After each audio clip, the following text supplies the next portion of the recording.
इसका मतलब है कि इस ऑब्जेक्ट के 1 मीटर क्यूब वॉल्यूम को अगर मैं देख लूं तो 1 मीटर क्यूब के अंदर जितना भी मास मिलेगा that will be the density of this object.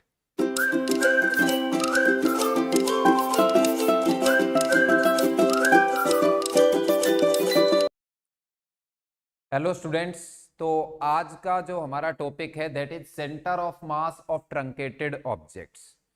तो इस वीडियो में हम समझेंगे कि कोई भी एक ट्रंकेटेड ऑब्जेक्ट के सेंटर ऑफ मास की पोजीशन किस तरीके से कैलकुलेट करी जा सकती है। ट्रंकेटेड ऑब्जेक्ट का मतलब है कोई भी एक ऐसा ऑब्जेक्ट जिसमें से कुछ पार्ट को कट करके बाहर निकाल लिया गया है, तो जो बाकी बचा हुआ पार्ट होगा उसका सेंटर ऑफ मास जो होगा वो कहां पर होगा, उसकी पोजीशन कैसे कैलकुलेट करी जा सकती है, उसके बारे में ही आज के टॉपिक में हम समझेंगे। सबसे पहले तो किसी भी एक सिस्टम के सेंटर ऑफ मास को ढूंढने के लिए हमें हमेशा ऑब्जेक्ट्स के मासेस के बारे में पता होना जरूरी है, साथ ही उन ऑब्जेक्ट्स के सेंटर ऑफ मास के कोऑर्डिनेट्स की जानकारी होना जरूरी है। कई बार हमें फिजिक्स में क्या है, ऑब्जेक्ट के मासेस नहीं दिए जाते, तो उस सिचुएशन में किसी भी एक ऑब्जेक्ट के मास को हमें कितना मानना है, कैसे एज्यूम करना है, तो उसको सबसे पहले हम समझते हैं। फिर उसके बाद हम ट्रंकेटेड ऑब्जेक्ट के सेंटर ऑफ मास की पोजीशन कैलकुलेट करना सीखेंगे। तो फिजिक्स में कभी भी अगर हमें किसी ऑब्जेक्ट का मास नहीं दिया जाए तो उसके लिए हम अलग अलग तरह की सिचुएशन में 3 अलग तरह की मास डेंसिटीज को डिफाइन करते हैं। तो समझते हैं उन मास डेंसिटीज का यूज करके कैसे हम मास की वैल्यू ढूंढ सकते हैं या एज्यूम कर सकते हैं। तो सबसे पहला टाइप का जो ऑब्जेक्ट हम बोल सकते हैं फिजिक्स में, 1 डायमेंशनल ऑब्जेक्ट, 1D ऑब्जेक्ट, या इसी तरह के ऑब्जेक्ट को हम लीनियर ऑब्जेक्ट भी बोल देते हैं। तो लीनियर ऑब्जेक्ट वो ऑब्जेक्ट होते हैं जिनकी खास बात होती है उनकी लेंथ, मतलब उनके वॉल्यूम और सरफेस एरिया को हम नेग्लिजिबल मान सकते हैं, लेकिन उनकी जो मेन कैरेक्टरिस्टिक है that is the length of object. Example के तौर पर अगर अपन बात करें, कोई भी मान लीजिए एक थिन रॉड है, तो ये मान लीजिए कोई भी एक थिन रॉड है जिसकी लंबाई L के बराबर है, तो उस सिचुएशन में अगर इस तरह के ऑब्जेक्ट का हमें मास निकालना हो तो उसके लिए फिजिक्स में जो हम डेंसिटी डिफाइन करते हैं that is linear mass density. तो यहां पर हम एक डेंसिटी डिफाइन करते हैं, linear mass density. Linear mass density को हम लैम्डा से रिप्रेजेंट करते हैं, जो कि बताता है मास पर यूनिट लेंथ को।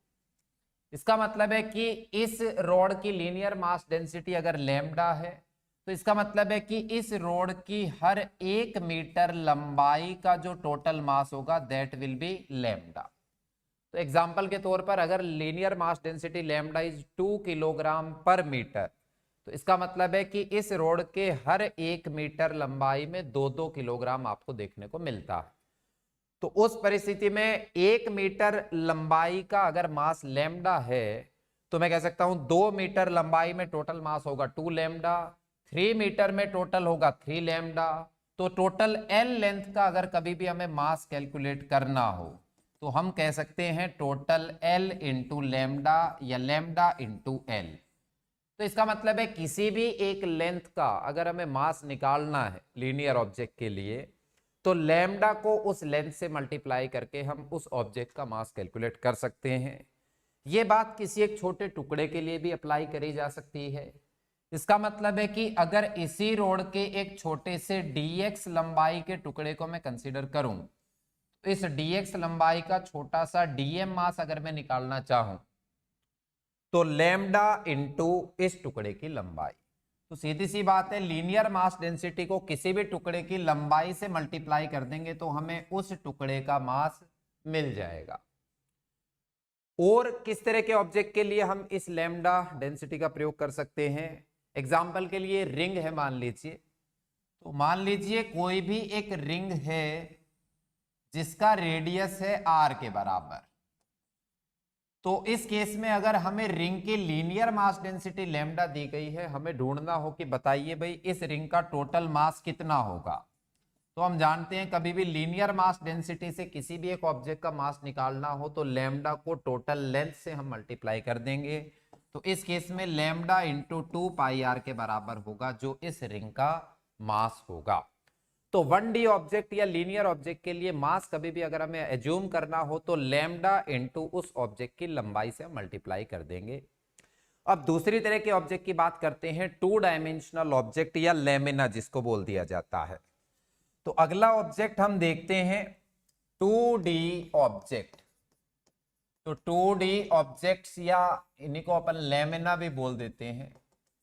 तो लेमिना या 2 डायमेंशनल ऑब्जेक्ट का मतलब है कोई भी एक ऐसा ऑब्जेक्ट जिसको एक प्लेन में रखा जा सके। एग्जाम्पल के लिए कोई भी एक ट्रायंगुलर प्लेट हो सकती है, रेक्टेंगुलर प्लेट हो सकती है, स्क्वायर प्लेट हो सकती है, थिन डिस्क हो सकती है।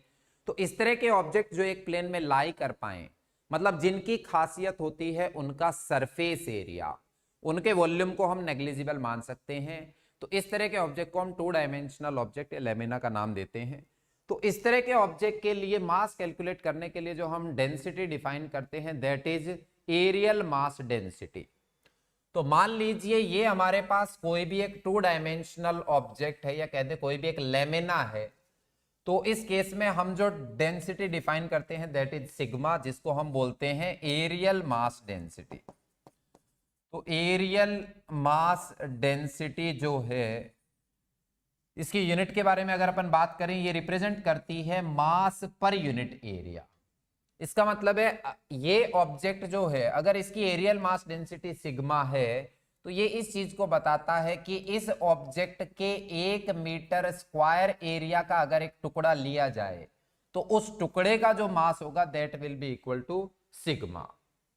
तो इमेजिन करो अगर पूरे ही ऑब्जेक्ट का अगर area, surface area capital A के बराबर है तो 1 मीटर स्क्वायर एरिया का मास है सिग्मा के बराबर, तो 2 मीटर स्क्वायर एरिया का मास होता 2 सिग्मा, 5 मीटर स्क्वायर एरिया का मास होता 5 सिग्मा।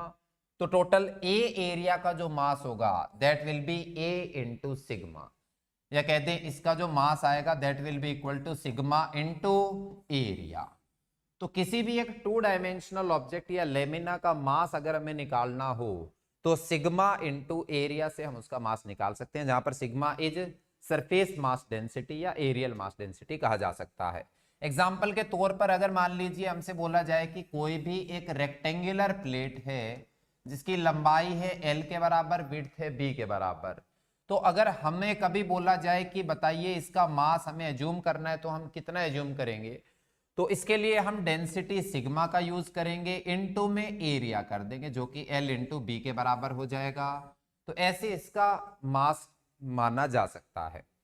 उसी तरीके से अगर मान लीजिए कोई भी एक डिस्क है, थिन डिस्क हम मानकर चल रहे हैं, तो ये मान लीजिए कोई भी एक बहुत ही पतली डिस्क है, थिन डिस्क, जिसका रेडियस है r के बराबर। तो उस सिचुएशन में अगर हमें इसका मास एज्यूम करना हो अपनी तरफ से तो 2 डायमेंशनल ऑब्जेक्ट है, इसका मास जो होगा that will be equal to surface mass density into में total area of disc that is pi r square. तो हम हमेशा अपनी तरफ से इस तरीके से इस मास को एज्यूम कर सकते हैं। अब इसके बाद आगे समझते हैं। तो ये थी कहानी 2 डायमेंशनल ऑब्जेक्ट का मास निकालना हो कभी भी तो सिग्मा इंटू एरिया करेंगे। अब बात करते हैं 3 डायमेंशनल ऑब्जेक्ट्स के लिए कैसे हम मास कैलकुलेट कर सकते हैं। तो अगले सिचुएशन के बारे में बात करते हैं 3 डायमेंशनल ऑब्जेक्ट्स। तो 3 डायमेंशनल ऑब्जेक्ट्स का मतलब है उस तरह के ऑब्जेक्ट जिनकी खासियत होती है उनका वॉल्यूम। एग्जाम्पल के तौर पर कोई भी क्यूब हुआ या कोई भी एक सॉलिड स्फीयर है या कोई भी एक कॉन है, तो ये 3 डायमेंशनल ऑब्जेक्ट हैं जिनकी खासियत है इनके वॉल्यूम। तो इनके लिए जो हम टर्म डिफाइन करते हैं मास निकालने के लिए दैट इज सिंपली डेंसिटी। तो मान लीजिए कोई भी हमारे पास एक ऑब्जेक्ट है जिसका टोटल वॉल्यूम है कैपिटल V के बराबर। तो अगर मैं इसका टोटल मास निकालना चाहता हूं तो यहां पर हम टर्म डिफाइन करते हैं डेंसिटी। तो सिंपली डेंसिटी जो आज तक अपन पढ़ते आए हैं वो रिप्रेजेंट करती है किस चीज को, मास पर यूनिट वॉल्यूम को। इसका मतलब है कि इस ऑब्जेक्ट के 1 मीटर क्यूब वॉल्यूम को अगर मैं देख लूं तो 1 मीटर क्यूब के अंदर जितना भी मास मिलेगा that will be the density of this object. तो तो इसका मतलब है इसके 1 मीटर क्यूब में अगर टोटल मास रो के बराबर है तो 2 मीटर क्यूब में मास हो जाएगा 2 रो, 5 मीटर क्यूब में मास हो जाएगा 5 रो, तो टोटल V वॉल्यूम में मास हो जाएगा V इंटू रो। तो यहां से मैं कह सकता हूं कि इस ऑब्जेक्ट का जो मास होगा that will be equal to rho into V या डेंसिटी इंटू वॉल्यूम। तो किसी भी 3 डायमेंशनल ऑब्जेक्ट के लिए रो इंटू वॉल्यूम से हम मास की वैल्यू निकाल सकते हैं। एग्जाम्पल के लिए अगर हमसे बोला जाए कि कोई भी एक क्यूब है जिसकी साइड हमें पता है L के बराबर, तो अगर हमसे बोला जाए इसका मास हमें खुद एज्यूम करना है तो हम कौन सी डेंसिटी का प्रयोग करेंगे, रो इनटू वॉल्यूम कर देंगे जो कि L क्यूब के बराबर हो जाएगा। तो ऐसे हम इसका मास मान सकते हैं। उसी तरीके से अगर मान लीजिए कोई भी एक स्फीयर है, तो स्फीयर का अगर रेडियस r के बराबर हमें दिया गया है तो इसका मास कभी भी अगर अपने को मानना हो तो that will be equal to rho into 4/3 pi r cube. तो इससे हम इसका मास मान सकते हैं डेंसिटी इंटू वॉल्यूम। तो आगे से हमें ये बात समझ में आ गई कि कभी भी अगर हमें किसी भी एक सिस्टम ऑफ ऑब्जेक्ट्स में ऑब्जेक्ट्स के मासेस नहीं दिए जाएं तो हम 3 प्रकार की डेंसिटी का प्रयोग करके इनके मासेस एज्यूम कर सकते हैं और फिर वहां से सेंटर ऑफ मास की पोजीशन निकाली जा सकती है। तो चलिए समझते हैं ट्रंकेटेड ऑब्जेक्ट के लिए सेंटर ऑफ मास की पोजीशन कैसे निकाली जा सकती है। तो उसका एक बढ़िया मेथड होता है, हम नेगेटिव मास का मेथड बोल सकते हैं उसको। तो रियल में कहीं पर भी नेगेटिव मास एग्जिस्ट नहीं करता है, लेकिन हमारा ये मेथड क्या है, एक हाइपोथेटिकल इसी कॉन्सेप्ट पर बेस्ड है और बहुत ही जल्दी आसानी से हमें रिजल्ट दे देता है। तो समझते हैं तरीका क्या है। तो समझते हैं भाई, centre of mass of truncated objects, centre of mass of truncated objects, truncated object के सेंटर ऑफ मास को ढूंढने का तरीका क्या है। तो मैं पहले थोड़ा सा एक बेसिक आइडिया दे दूं आप लोगों को मैं किस मेथड का यूज करूंगा। मान लीजिए हमारे पास कोई भी एक ऑब्जेक्ट है इस तरीके से, जिसमें से एक टुकड़े को हमने कट कर रखा है और ये हमारा रिमेनिंग पार्ट है। तो हमारे पास पहले से ही कोई एक ऐसा टुकड़ा रखा हुआ है जिसका कुछ पार्ट हमने कट करके बाहर निकाल दिया और बाकी ये बचा हुआ पार्ट है। तो हमसे पूछा जाता है कि इस बचे हुए पार्ट का सेंटर ऑफ मास बताइए कहां पर होगा। तो मेरा मेथड इस बात पर बेस्ड है कि मैं इस बचे हुए पार्ट को एक सिंगल ऑब्जेक्ट के रूप में नहीं देखूंगा, बल्कि मैं ये मानकर चलूंगा कि यहां पर 2 ऑब्जेक्ट अभी रखे हुए हैं। एक ऑब्जेक्ट तो मैं मान लूंगा पूरा का पूरा ही यहां पर रखा हुआ है और दूसरा मैं यहां पर नेगेटिव मास का एक ऑब्जेक्ट मान लूंगा जिसने यहां के पॉजिटिव मास को गायब कर दिया है। तो कुल मिलाकर यहां पर एक तो पूरा पॉजिटिव मास का ये ऑब्जेक्ट रखा हुआ है और बीच में यहां पर एक नेगेटिव मास का ऑब्जेक्ट रख दिया जिसने यहां के पॉजिटिव को गायब कर दिया है। तो ये 2 पॉजिटिव और नेगेटिव मास के ऑब्जेक्ट्स के कॉम्बिनेशन से मैं सेंटर ऑफ मास की पोजीशन कैलकुलेट करूंगा। तो कैसे इस तरीके का यूज करते हैं, एग्जाम्पल के थ्रू इस बात को समझते हैं, देख लीजिए। तो चलिए भाई इस बात का यूज करते हैं, कैसे इस बात का यूज किया जा सकता है। तो पहला सिंपल एग्जांपल हम देखते हैं। मान लीजिए कोई भी ये एक स्क्वायर प्लेट है, हमसे बोला गया है कि एक स्क्वायर प्लेट है जिसको हमने इस तरीके से कुछ कोऑर्डिनेट सिस्टम पे इस तरीके से रख दिया है। तो इसकी जो ये साइड है मैं मान लेता हूं 2l के बराबर है और ये साइड भी 2l के बराबर है। हमने इस स्क्वायर प्लेट के इस पार्ट को कट कर दिया है, बाहर निकाल दिया। तो ये हमारा रिमेनिंग पार्ट हुआ, जो 3 पार्ट बचे हमारे पास। तो हमने 1/4 पार्ट जो है इस प्लेट का, स्क्वायर प्लेट का, वो बाहर निकाल दिया है। हमसे पूछा है ये जो बाकी 3/4 पार्ट बचे हैं बताइए इनका सेंटर ऑफ मास कहां पर लाई करेगा। तो यहां पर देखिए सबसे पहले तो मैं बिना कैलकुलेशन के कॉमन सेंस का यूज करते हुए एक अंदाजा लगाना चाहता हूं कि सेंटर ऑफ मास लगभग हमारा आंसर कहां आना चाहिए। तो हम जानते हैं कि सिस्टम का सेंटर ऑफ मास पहले क्या है, जब पूरा रहा होगा ये प्लेट तो उस केस में सेंटर ऑफ मास जरूर ओरिजिन पर रहा होगा। तो जब हमने यहां से एक मास को गायब कर दिया, इसको बाहर निकाल दिया, तो कुल मिलाकर सिस्टम का मास कुछ इधर की तरफ ज्यादा हो गया है। तो उधर से अगर आप मास हटाओगे तो जो मास का सेंटर है वो कुछ अपोजिट डायरेक्शन में शिफ्ट हो जाएगा। तो हम अंदाजा लगा सकते हैं कि हमारा जो आंसर आएगा पोजीशन ऑफ सेंटर ऑफ मास वो जरूर इस 3rd क्वाड्रेंट में हमें देखने को मिलेगा। तो चलिए देखते हैं, हम उसकी एग्जैक्ट लोकेशन निकालते हैं, किस तरीके से निकाली जा सकती है। तो तरीका क्या है भाई, हम यहां पर इस सिस्टम को दो ऑब्जेक्ट के रूप में मानकर चलेंगे।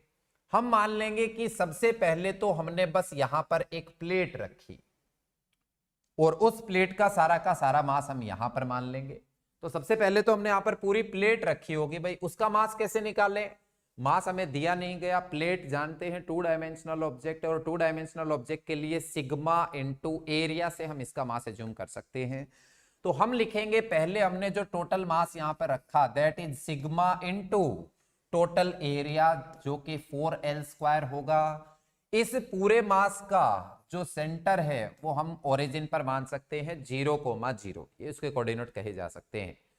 उसी तरीके से जिस पार्ट को हमने कट किया है, अब उसकी जगह हम मानकर चल सकते हैं कि यहां पर पहले हमने पूरी प्लेट रखी थी इतने पॉजिटिव मास की 0,0 पर। अब यहां पर हमने एक नेगेटिव मास चिपका दिया है जो यहां के पॉजिटिव को गायब कर रहा है। तो इसका मतलब है पॉजिटिव के ऊपर यहां पर हमने एक छोटा नेगेटिव टुकड़ा चिपका दिया है, तो उसको माइनस से रिप्रेजेंट करेंगे, उसका मास होगा सिग्मा इनटू इसका स्क्वायर जो कि होगा L²।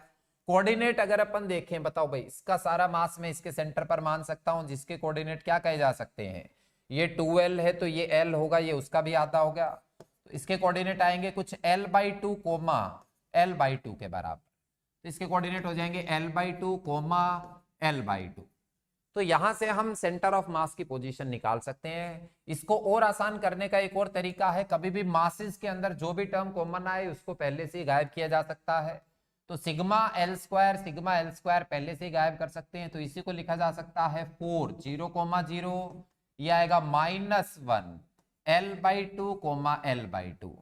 तो अगर मैं x सेंटर ऑफ मास निकालना चाहता हूं तो m1 x1 ये 0 हो जाएगा, प्लस m2 x2 की वैल्यू L/2 अपॉन में m1 प्लस में m2। तो ये यहां पर आएगा -L/2 अपॉन में 3, तो -L/6 के बराबर। सिमिलरली यहां से हम चेक कर सकते हैं कि y सेंटर ऑफ मास अगर हम ढूंढेंगे तो m1 y1 plus m2 y2 upon m1 plus m2, वो भी वैल्यू कुछ इतनी ही आ जाएगी L/6 के बराबर। तो इसका मतलब है कि हमारा जो सेंटर ऑफ मास की पोजीशन आएगी, position of centre of mass, that will be equal to -L/6 L/6। और अगर मैं इस पोजीशन को हमारे डायग्राम में ढूंढना चाहता हूं कहां पर है, तो ये हमारा ओरिजिन है, तो L/6 हम माइनस में x में चले और L/6 ही हम माइनस में y में चले। तो इसका मतलब है ये वाला जो हमारा पॉइंट होगा that will be the position of centre of मास। तो हम देख भी सकते हैं, हमने अज्यूम यहीं पे किया था कि हमारा सेंटर ऑफ मास इस क्वाड्रेंट में आना चाहिए। तो इस तरीके से हम इस सिस्टम का सेंटर ऑफ मास निकाल सकते हैं। तो फिर मैं दोबारा जल्दी से बता दूं हमने क्या किया। सबसे पहले हमने पूरी एक प्लेट पूरी की पूरी मान ली पॉजिटिव मास की, फिर जहां से हमें गायब करना है वहां पर एक नेगेटिव मास को हमने चिपका दिया। तो पॉजिटिव मास और नेगेटिव चिपका हुआ मास मिलकर हमें ये रिमेनिंग पोर्शन दे देंगे और इसका सेंटर ऑफ मास हमें यहां से कैलकुलेशन से मिल जाएगा। चलिए और एग्जांपल देखते हैं इसी बात का यूज करते हुए। तो एक एग्जांपल और देख लीजिए। मान लीजिए हमसे बोला गया कि ये कोई भी एक डिस्क है, ये मान लीजिए कोई भी एक डिस्क है जिसको हमने कुछ इस तरीके से रख दिया है। तो डिस्क का सेंटर जो है वो ओरिजिन पर है। तो हमसे बोला गया कि यदि इस डिस्क का रेडियस जो है वो 2r के बराबर है। अब हमने क्या किया, इस डिस्क में से एक छोटी डिस्क को यहां से कट कर दिया, तो उसका जो रेडियस 2r है वो इसके लिए डायमीटर का काम कर रहा होगा। तो मैं एक तरीके से कह सकता हूं कि इसका रेडियस r के बराबर रहा होगा। तो हमसे बोला गया हमने इस ए पोजीशन से एक डिस्क को कट कर दिया है, लेकिन इसी डिस्क को कट करके हम यहां पर उसी डिस्क को चिपका देते हैं।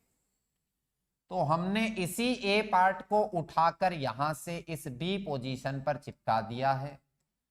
तो हमसे पूछा गया है कि बताइए अब इस सिस्टम का सेंटर ऑफ मास कहां पर लाई करेगा, find position of centre of mass of this system. तो वैसे तो अगर मैं बिना कैलकुलेशन के अंदाजा लगाऊं हमारा आंसर किधर आना चाहिए, तो हम समझ सकते हैं पहले एक डिस्क रही होगी तो मास सेंटर पर रहा होगा, फिर हमने इधर से जब कट करके और इस मास को यहां पे चिपका दिया तो ओवरऑल मास इधर की तरफ शिफ्ट हो गया है सिस्टम का, तो सेंटर ऑफ मास कुछ यहां पर आएगा। तो चलिए अगर हमें उसकी पोजीशन निकालनी है तो तरीका क्या हो सकता है, असली तो यही है कि हमें सबसे पहले देख लेना है कि इसको कितने ऑब्जेक्ट के रूप में सिस्टम को देखा जा सकता है। तो सबसे पहली बात तो हम हमेशा ये मान लेंगे कि सबसे पहले तो हमने यहाँ पर एक डिस्क रख दी थी जिसका सारा मास ओरिजिन पर रहा होगा। तो पहला ऑब्जेक्ट तो हमारा एक डिस्क माना जा सकता है जिसका मास मैं लिख सकता हूं, डिस्क है तो 2 डायमेंशनल ऑब्जेक्ट है तो सिग्मा इंटू एरिया जो कि होगा पाई इंटू 2r का स्क्वायर मतलब 4r स्क्वायर हो जाएगा। उसका सारा मास हम मान सकते हैं 0,0 पर। फिर उसके बाद जो दूसरा ऑब्जेक्ट है, अब यहां पर एक गड्ढा करना है हमें, तो गड्ढा कभी भी करना हो तो समझ लो यहां पर एक नेगेटिव मास को और चिपकाना पड़ेगा। तो यहां पर हमने माइनस का एक नेगेटिव मास चिपका दिया है जिसका मास होगा सिग्मा इंटू इसका एरिया पाई r स्क्वायर। और इसके कोऑर्डिनेट अगर अपन देखें ये ओरिजिन से इधर की तरफ है तो कोऑर्डिनेट -r,0 लिखे जा सकते हैं, तो -r,0। उसके बाद फिर तीसरा ऑब्जेक्ट क्या है, यहां पर भी एक हमने ऑब्जेक्ट चिपका दिया है, पॉजिटिव मास का ये ऑब्जेक्ट गिना जाएगा। तो इसका मास हमारे पास आएगा sigma into pi r square के बराबर। और इसका सारा मास इसके सेंटर पर देखा जा सकता है जिसके कोऑर्डिनेट होंगे r,0। अब यहां से अगर अपन कैलकुलेशन करना चाहते हैं तो आसान कैलकुलेशन के लिए मैंने बताया आप लोगों को कि हमेशा मास में जो जो टर्म भी कॉमन आए उसको आप पहले से ही गायब कर सकते हैं। तो sigma pi r square sigma pi r square sigma pi r square तीनों में कॉमन आके गायब हो जाएगा। ऊपर वाली टर्म आएगी 4,0,0, दूसरा आएगा -1 -r,0, तीसरा आएगा 1r,0। तो यहां से अगर मैं x सेंटर ऑफ मास निकालना चाहूं that will be equal to m1x1 plus में m2x2 प्लस में m3x3 अपॉन में m1 प्लस में m2 प्लस में m3। तो ये वैल्यू हमारे पास सीधा 2r/4 आ जाएगी। तो 2r/4 या कह दें r/2 के बराबर। y सेंटर ऑफ मास अगर अपन निकालना चाहते हैं तो 0 0 0 ये क्या हो जाएगा 0 के बराबर। तो हम देख सकते हैं पोजीशन ऑफ सेंटर ऑफ मास जो हमारे पास आएगा दैट विल बी r/2, 0 के बराबर। तो इसका मतलब है कि हमारा इस सिस्टम का जो सेंटर ऑफ मास होगा वो r/2 कुछ यहां पर हमें देखने को मिलेगा। भाई ये सेंटर ऑफ मास की पोजीशन बोली जाएगी r/2, 0 के बराबर। तो तरीका समझ में आया, हमने यहाँ पे क्या किया, एक तो बड़े ऑब्जेक्ट को हमने मान लिया पॉजिटिव मास का, जहां पे गड्ढा करना है वहां पर हमने नेगेटिव मास का एक ऑब्जेक्ट रख दिया जिसने यहाँ पे गड्ढा कर दिया, और एक यहां पर पॉजिटिव मास तो चिपका हुआ है ही। तो 3 ऑब्जेक्ट के सम के रूप में हमने इस ऑब्जेक्ट को लिख दिया। चलिए एक एग्जांपल और देखते हैं, अगला क्वेश्चन। तो अगले सिचुएशन के बारे में बात करते हैं। मान लीजिए हमसे बोला गया है कि ये कोई भी एक सॉलिड स्फीयर है। तो हमसे बोला गया कोई भी एक सॉलिड स्फीयर है, उसको इस तरीके से हमने रख दिया है, ये कोऑर्डिनेट सिस्टम है, X axis Y axis, sphere का सेंटर ओरिजिन पर है। तो सिंप्लिसिटी के लिए इसके भी रेडियस को मैं 2r मान लेता हूं। तो हम क्या करते हैं, इस स्फीयर में 2r रेडियस के स्फीयर में हमने r रेडियस की एक स्फेरिकल कैविटी को क्रिएट कर दिया है। तो यहां पर हमने मास को बाहर निकाल दिया, एक स्फेरिकल कैविटी यहां पर क्रिएट हो गई है। तो यहां पर तो बाकी सब जगह मास है लेकिन यहां से मास को बाहर निकाल दिया। अब साथ ही साथ हमने क्या किया भाई, ये जो भी r रेडियस की कैविटी जनरेट हुई थी हमने इसके अंदर एक लिक्विड को भी भर दिया है। इस लिक्विड की डेंसिटी में 5 रो मान लेता हूं, जहां पर रो जो है वो हमारे पुराने स्फीयर की डेंसिटी थी। तो एक तरीके से क्वेश्चन ऐसे बोला जा सकता है कि रो डेंसिटी और 2r रेडियस के एक बड़े स्फीयर में से हमने r रेडियस के एक स्फीयर को बाहर निकाला और उस कैविटी के अंदर 5 रो डेंसिटी के एक फ्लूइड को भर दिया है। तो हम जानना चाहते हैं बताइए इस सिस्टम का सेंटर ऑफ मास किस पोजीशन पर होगा।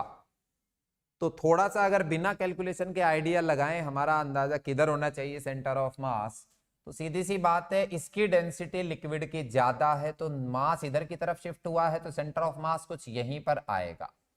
तो चलिए उसकी एग्जैक्ट पोजीशन निकालना है, तो तरीका क्या हो सकता है। इस सिस्टम को देखो हम कितने ऑब्जेक्ट के रूप में लिख सकते हैं, आप एक बार सोच के देखिए, फिर मैं बोलता हूं। वीडियो पॉज करके एक बार सोच सकते हैं कि कितने ऑब्जेक्ट के रूप में इसको हम लिख दें।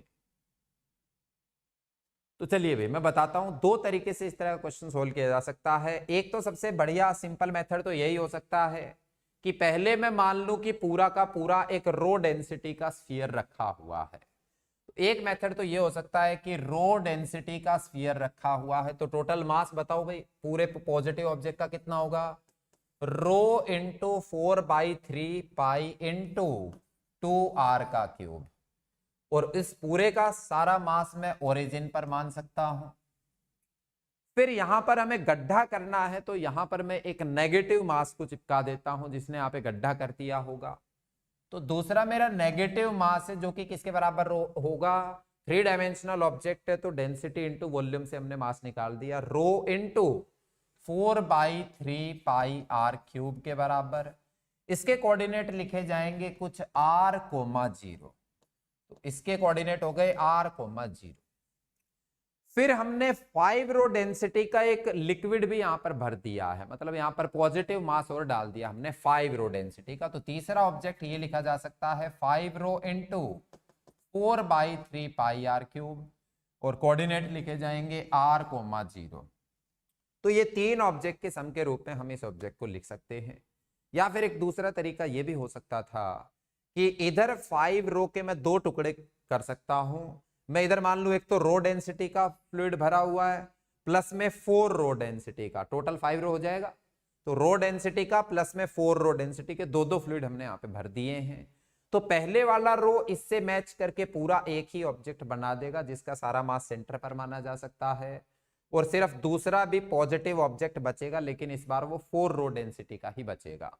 तो हमें बिना नेगेटिव मास के भी हमारा काम चल सकता है। चलिए खैर हमने अब ऐसे लिख दिया, तो हम इसी तरीके से सोल्व कर देते हैं। तो सबसे पहले तो जो भी मास में से कॉमन आए उसको गायब कर दो, rho into 4/3 pi R cube, rho 4/3 pi R cube, rho 4/3 pi R cube. तो ऊपर आएगा हमारे पास 8 0, 0, ये वैल्यू आएगी -1 r, 0, ये वैल्यू आएगी 5 r, 0। तो यहां से अब अगर मैं पोजीशन ऑफ सेंटर ऑफ मास निकाल लूं, एक्स सेंटर ऑफ मास, तो m1 x1 0 हो जाएगा, प्लस m2 x2 आएगा -r के बराबर, प्लस m3 x3 आएगा 5r, अपॉन में टोटल मास कर देते हैं। तो यहां से जो वैल्यू आएगी that will B 5r -r, 4r, upon में 12 के बराबर। तो ये हमारा आंसर आएगा r/3। उसी तरीके से अगर मैं y सेंटर ऑफ मास निकालना चाहता हूं, m1 y1, अच्छा ये तो 0 0 0 तीनों के 0 ही है, तो y सेंटर ऑफ मास हमेशा 0 ही आएगा। तो इस सिचुएशन में जो पोजीशन ऑफ सेंटर ऑफ मास लिखा जाएगा दैट विल बी r/3, 0। तो इसका मतलब है सेंटर ऑफ मास कुछ इस पोजीशन पर प्रेजेंट है, यहां से कुछ r/3 दूरी पर। तो इसका मतलब सेंटर ऑफ मास यहां पर आया, आना भी चाहिए था, क्योंकि इस लिक्विड की डेंसिटी ज्यादा थी as compare to density of solid sphere. तो इस तरीके से हम क्वेश्चन सॉल्व कर सकते हैं, ट्रंकेटेड ऑब्जेक्ट की पोजीशन निकाली जा सकती है सेंटर ऑफ मास की। चलिए एक एग्जांपल और देख लेते हैं। तो अगला एग्जांपल देखते हैं। जिस तरह मान लीजिए हमसे बोला गया है कि कोई भी ये कोऑर्डिनेट सिस्टम दिया गया है, एक्स एक्सिस, वाई एक्सिस, यहां पर एक रेक्टेंगुलर प्लेट दी गई है, ये लंबाई में r के बराबर मान लेता हूं, और ये टोटल लंबाई में 2r के बराबर मान लेता हूं। तो इस रेक्टेंगुलर प्लेट में से हमसे बोला गया है कि एक सेमी सर्कुलर डिस्क को हमने कट करके बाहर निकाल दिया। तो बताइए इस बाकी बचे हुए पार्ट की पोजीशन क्या होगी सेंटर ऑफ मास की। तो क्वेश्चन है find position of centre of mass of this remaining part. तो इस क्वेश्चन को चलिए सॉल्व करके देखते हैं एक बार।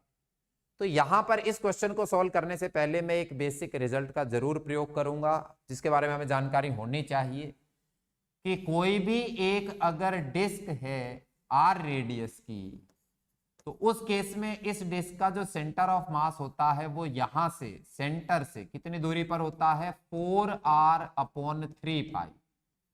अगर हमें ये रिजल्ट पता है तभी जाकर हम इस क्वेश्चन को सोल्व कर सकते हैं।